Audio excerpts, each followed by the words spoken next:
Hello everybody, Mannix here. Going to be doing my very first flashlight review on this channel. It's been about 3 years since I've had this channel, and I'm finally doing a flashlight review. This is a flashlight.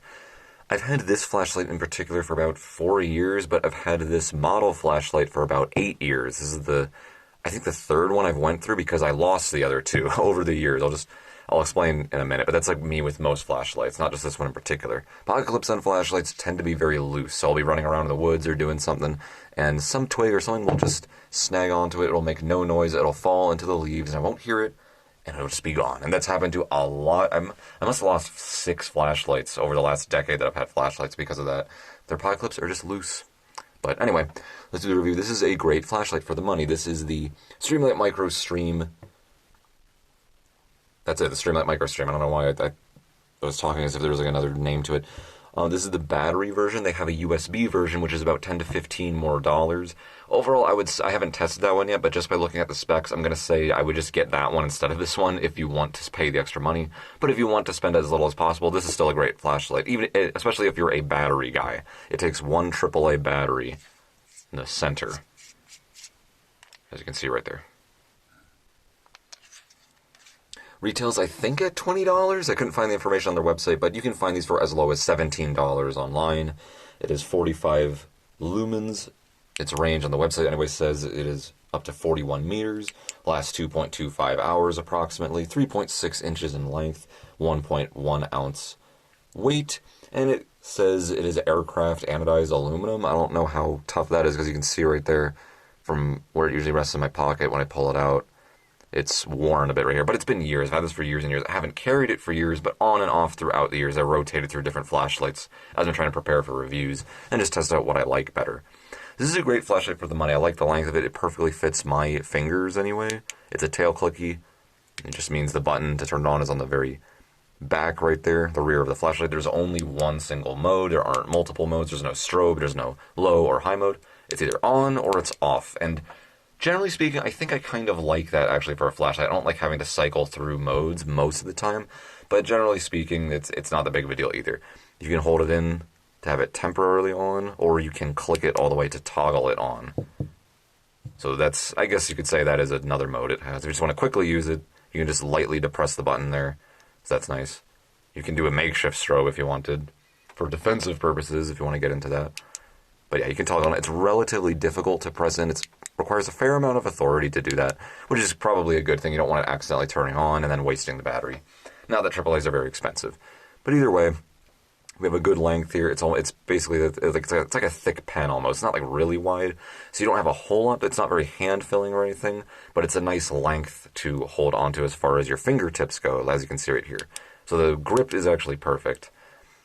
The brightness, so flashlights are weird because brightness is very difficult to capture with a camera. It's not quite the same as being in reality seeing it, but I'll color correct and do everything I can with this test you're about to see right here, to make it look as real as I possibly can, to make it match up with what I was seeing with my eyes compared to what the camera is capturing. It's a very good flashlight. It's all around good. It's good for outdoor use. It's perfect for indoor use. It's just a good all around flashlight and very simple, very cheap. It doesn't break easily. It's waterproof, just like basically all flashlights these days are. The pocket clip right here is on the looser side, and it kind of easily comes off. As you can see, it snaps on. It's this one piece of metal. It's this whole piece of metal right here that's wrapped around the cylinder. It just snaps on. With a pair of pliers, you can pull it off too.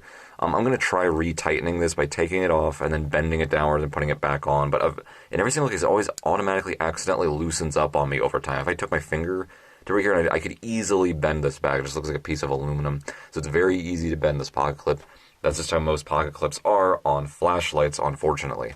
But if you look closely, you'll notice it loops back around. I really like this design. This is known as an S-clip. This is getting more and more common, but especially back in the day when these were made, this was a newer thing.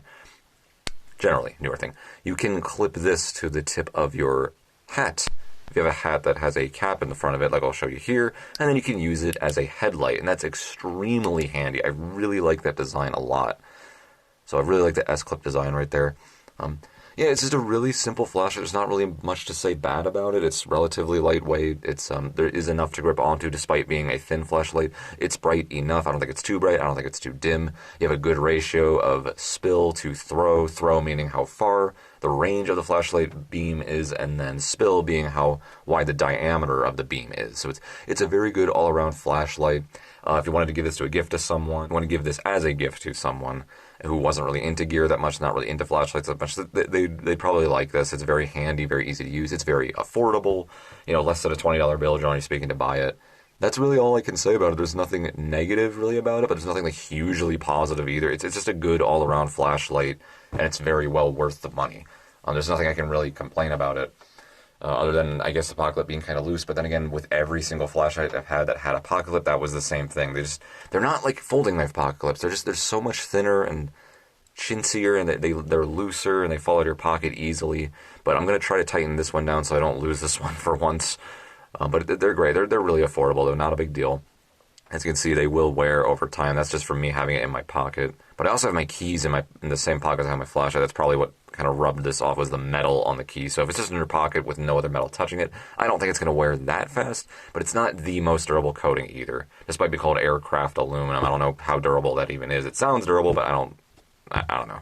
But as far as strength goes and braking, it's fine. I haven't done any destruction tests on this, but using it moderately hard, the flashlight hasn't broken on me. I think I replaced the battery once.